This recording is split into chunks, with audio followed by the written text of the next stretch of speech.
Hi, everyone. I'm Jenny Kilpula, the Communications Coordinator at the Peter White Public Library. And today we are hosting a community conversation with Greg Nyen from the M.A.R.E.S.A School District. Greg, thanks for joining us today. You're welcome, Jenny. It's a pleasure to be here with you. Great. And how long have you been at M.A.R.E.S.A? I feel like it's relatively new for you. Yes, I started on July 1st. So okay. It's been a very short period of time. Okay, well, welcome to the UP. Yeah, thank you.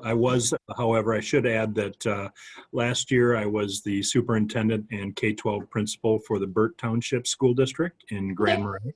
So I've been here for a while. Oh, great. Wow, that's wonderful.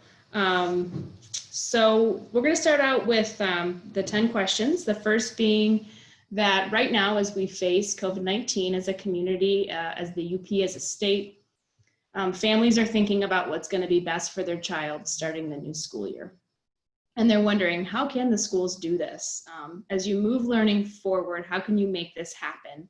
Can you get meaningful education that kids are able to retain?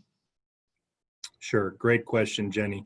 I would say, generally speaking, educators want the same outcome for their children as the parents do.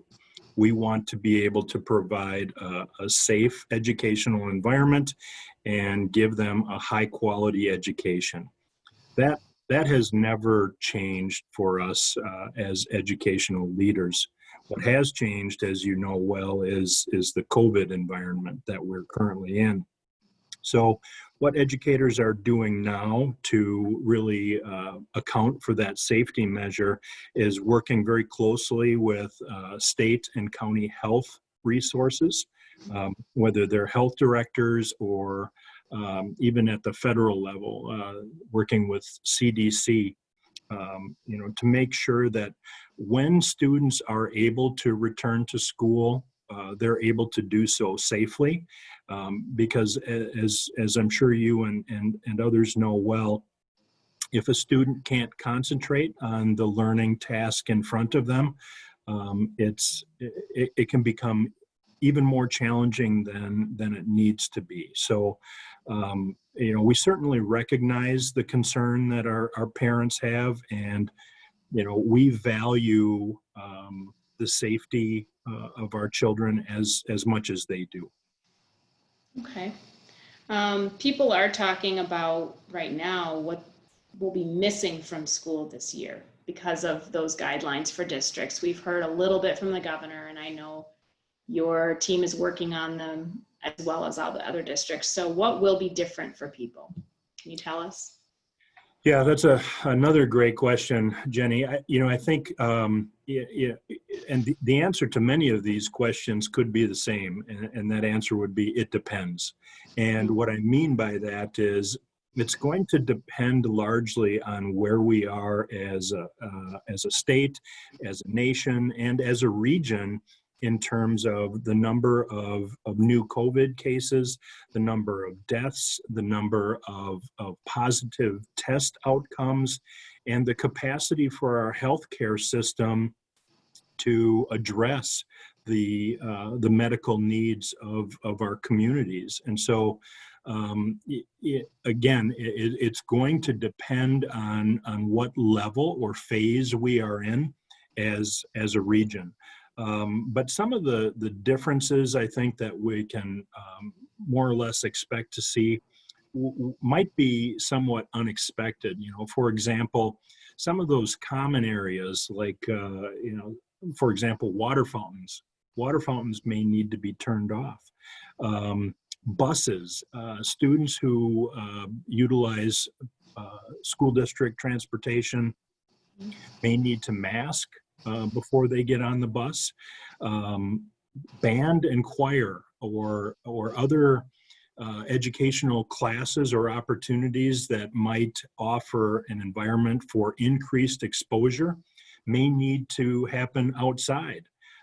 But as you know, the environment in the Upper Peninsula isn't really conducive to, playing a trumpet outside during November, December, January, February, and so on and so forth. So, how we deliver education is likely to look very different than what we might refer to as a traditional educational environment. So, yeah, it's a historical time, to be sure. And so that kind of leads into my next question of how you're going to protect the kids and the teachers and how social distancing can happen. Some buildings in the M.A.R.E.S.A district are a lot bigger than others. And some districts across the UP just have really small spaces. Yeah. So, some of our school districts that have, moderate-sized buildings, but whose student population has contracted over the years, they might be better equipped to implement social distancing.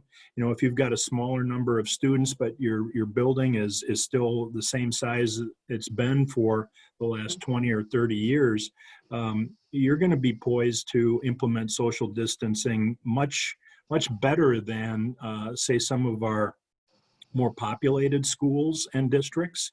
And for those schools and districts, they might have to include in their preparedness plan or their contingency plan an alternative schedule type of model where perhaps you'll have students in certain grade levels or a certain portion of the alphabet or any number of ways to divide up students into cohorts where they might be coming to school on an A day or a B day. So that schedule may look different, again, depending on the size of your school or your district.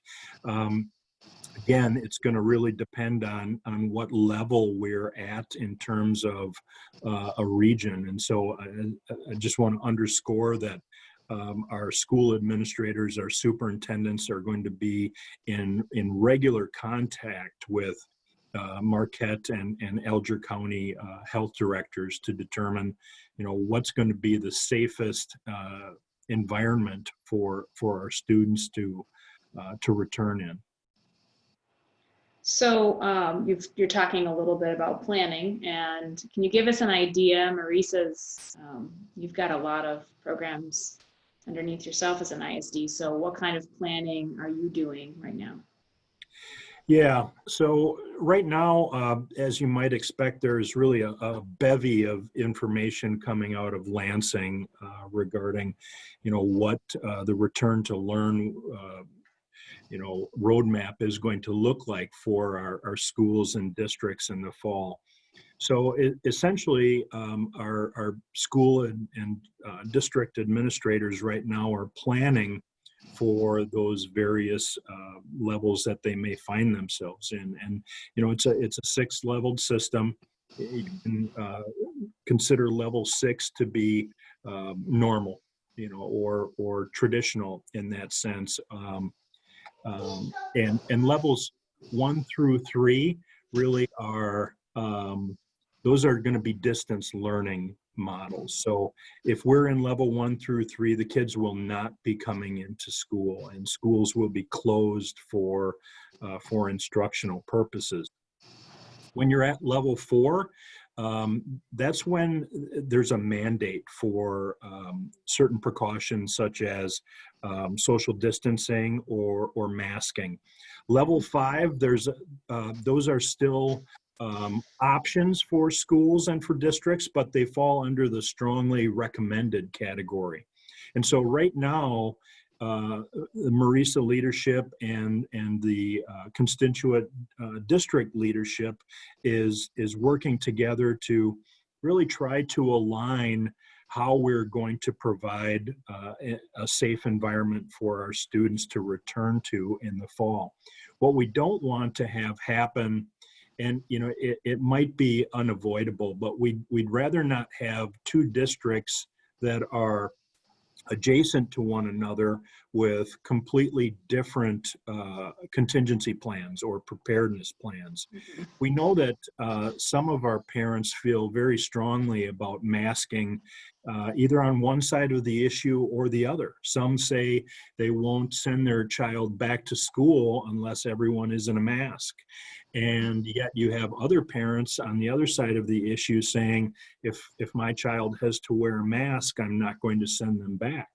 And we certainly understand and respect each parent's rights with regard to that issue. But we're going to try to align, again, to the greatest extent possible, what our approach will be as a R.E.S.A, as our school districts fall in the footprint of Marquette and Alger County. We know that continuity in terms of education is always in the best interest of our students.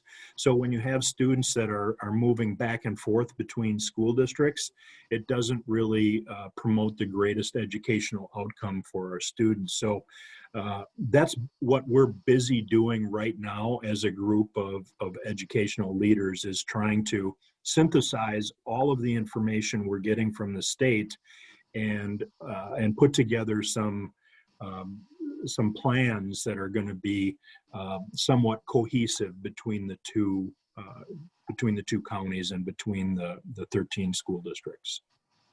Okay. And so you've talked a little bit about the planning.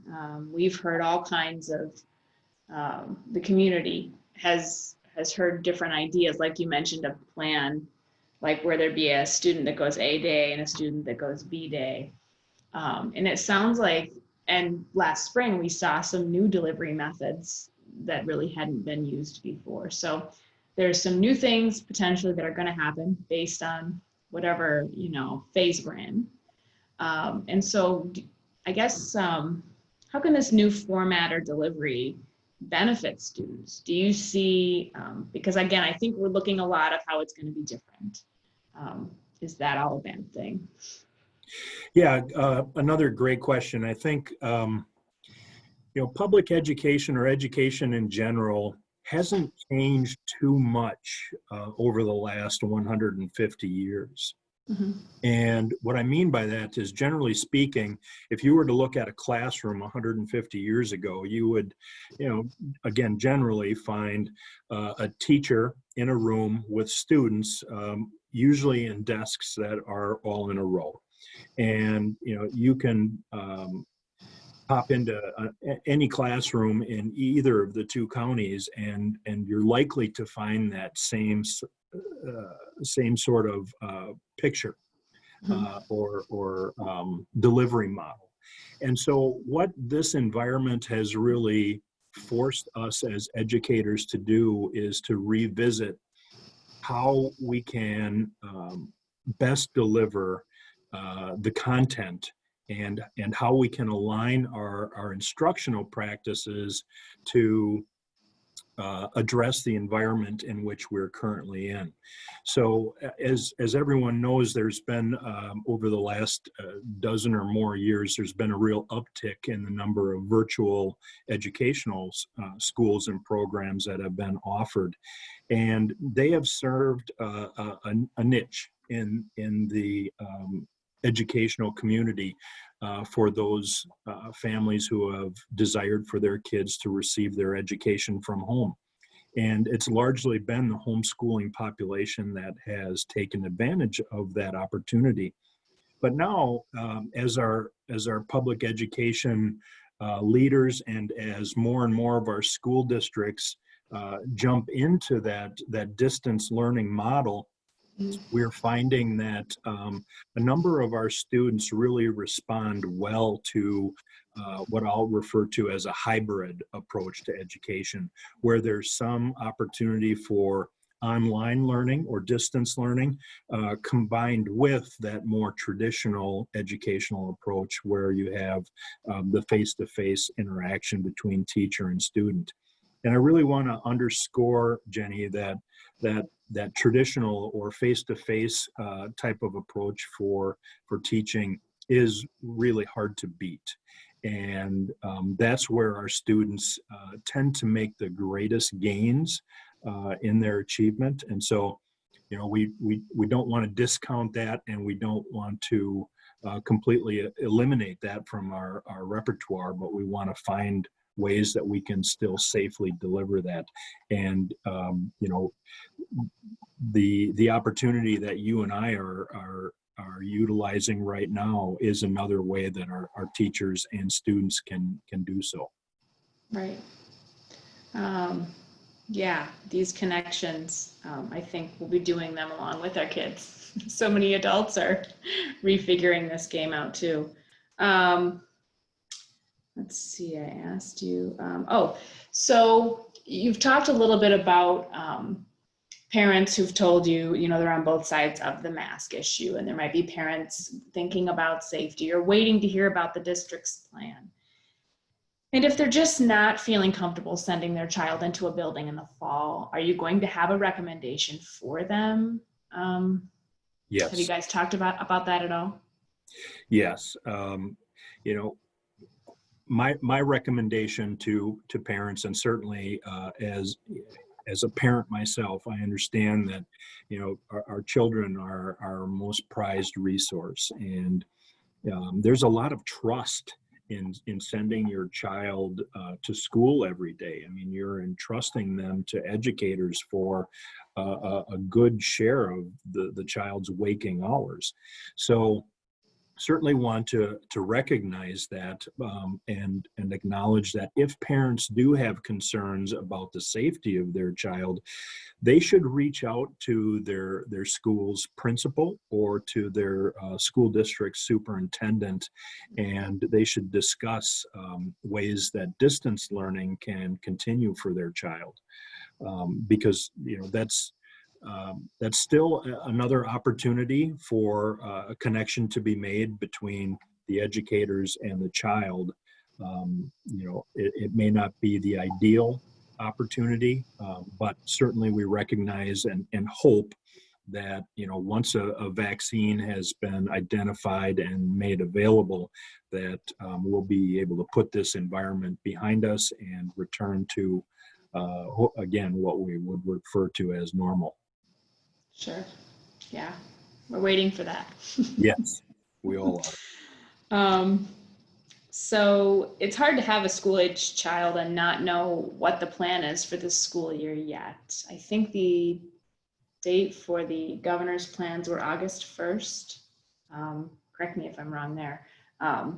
What would you say to people who want to know the plan sooner rather than later? Like, can you give us any sense of, hey, this is what we're shooting for, to let parents know what we're doing? Sure. So the governor and state superintendent's respective task force has put a timeline together that applies to all school districts across Michigan. The school districts in the Marquette, Alger area don't plan to begin instruction before August 15th. So on or before August 15th, each local school district in Marquette and Alger County, their Board of Education will need to approve their preparedness plan.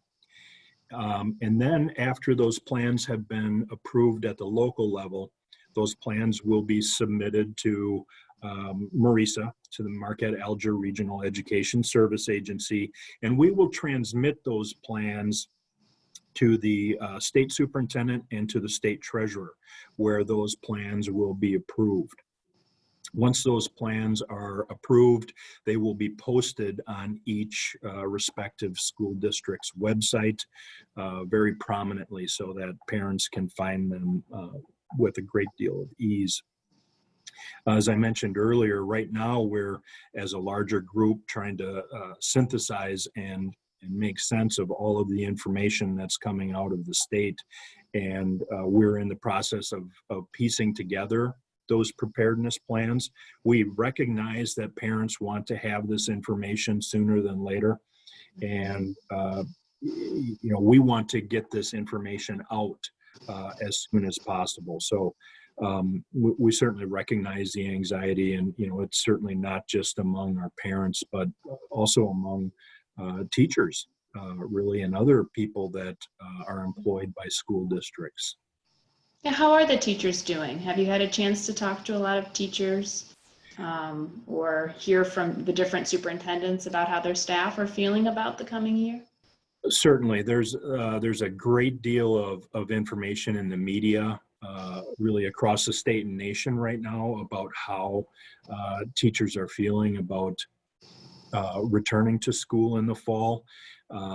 It's inescapable in the media today. So as you might expect, there's a wide range or really a continuum of feelings among educators.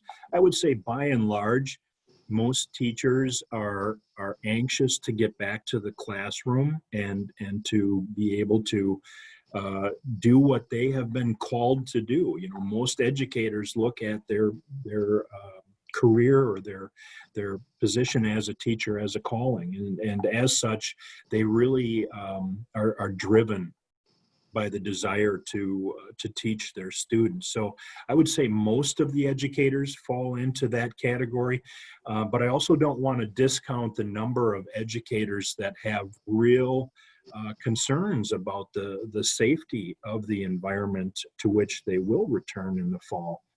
And we have a number of teachers that may fall into that high risk category for one reason or another.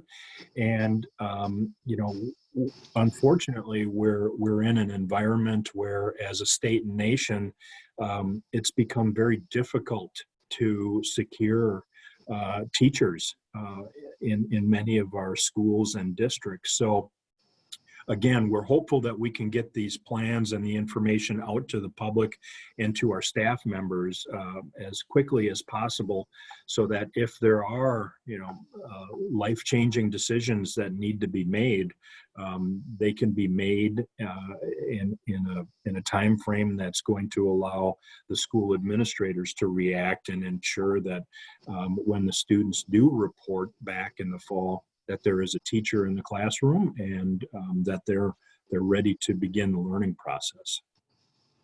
Okay. You just touched a little bit on the challenges facing educators as they're thinking through coming back. What challenges do you think face them for this upcoming year? You talked a little bit about safety, but I'm going to guess there's more than just that as a challenge. Yeah, unfortunately, with our stay-at-home orders being nationwide, and certainly in the state of Michigan, since really mid-March, our economy was shut down, and the economy really drives our source of revenue, and that revenue is used to support school districts and public education and institutions of higher education alike. So with the economy shut down, we've realized an incredible shortfall in revenue, and that has translated to school district budgets, or at least, in all fairness, it has the potential to translate to a school district budget. There are a number of legislators at the state and national level that are working to ensure that our children don't realize the greatest hit with regard to their education and the loss of funds necessary to support public education. So that's another area that certainly our local superintendents and the M.A.R.E.S.A leadership is advocating for reinstatement or the application of some of those rainy day funds to make our budgets whole. But school funding is always it seems like a challenging conversation every year, every budget season, and certainly this year it's been even more complicated. So between providing a safe learning environment and addressing the budget shortfalls in an environment that is more costly, it costs school districts more to provide all of the safety measures that are necessary. And so, your costs have gone up, but your revenue, if we're lucky, will stay relatively flat. If we're unlucky, it may be diminished. And so it's a real difficult balancing act for our school district leaders right now. The last question we've been asking everybody we've been talking to is how the Peter White Public Library can help heal the community, aid the community during COVID-19, and as we hopefully come out the other side here shortly. And so I'm just curious if you have any thoughts on that. Yeah, certainly. I think by continuing to offer and reinforce those positive opportunities for learning, whether it's a coordinated effort between a teacher or school district and the library, or it's a self-directed opportunity that our students pursue of their own accord. I think those are important opportunities. I think one other area that is worth mentioning is a number of our families don't have regular, reliable broadband internet access. And so for those families, if the library can be a place where they can access the internet so that they can engage in that distance learning model, that's another huge opportunity. And there, among educators, generally speaking, we say that in grades kindergarten through 3, you're learning to read, and after grade 3, you're reading to learn. So I think just by continuing to have your doors open to the extent allowable, and to reinforce that love of reading, those are the opportunities that come to immediately, at least in my mind. Well, thank you so much, Greg. I appreciate your time and all of the work that you're doing at M.A.R.E.S.A to really tackle a huge plan in a short amount of time. Yeah, thank you, Jenny. I appreciate the opportunity to visit with you today. And there's a lot of great things happening in public education up here in the Upper Peninsula. And as I said at the beginning, our educators want the same thing as everyone else, and that's for us to be able to return to some sense of normal and get back to the task of educating our students. Okay.